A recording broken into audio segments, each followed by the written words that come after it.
प्रेम से बोलिए बाबा नीलकंठ की।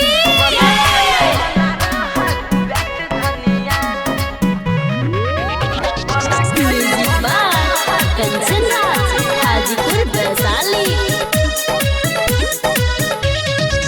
गंगा जल लालो पिया, संगे यहाँ हमरा चलो पिया।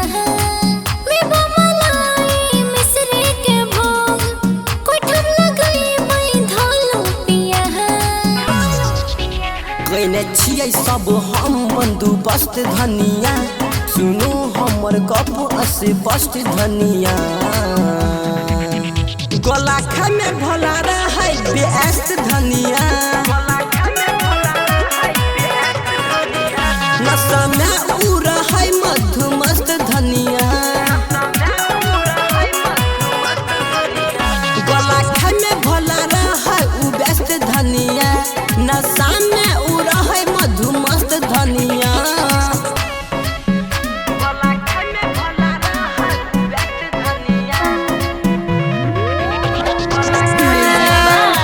कंचन राज, हाजीपुर वैशाली। Ganpati recording studio Bhawanipur.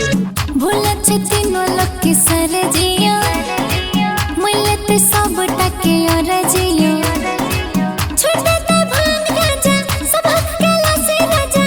करता नहीं अपन मनो मरा जिया। दुनिया में छै नशेरी के कष्ट धनिया, तैयो बाबा भला रहे छै स्वस्थ धनिया। गलाखा में भला रहे व्यस्त धनिया, नशा में उ रहे मधुमस्त धनिया।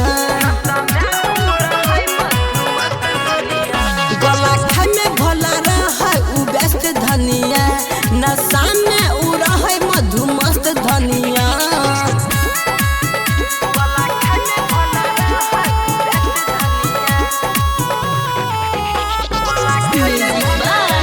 कंचन राज, हाजीपुर वैशाली। Ganpati recording studio Bhawanipur.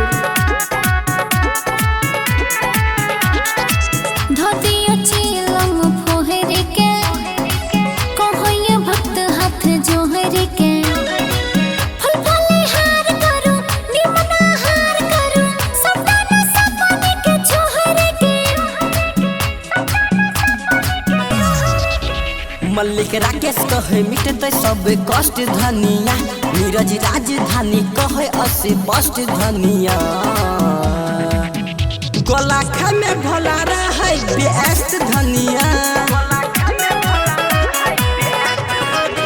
नशा में उ रहे मधुमस्त धनिया। Mix by Ajay star.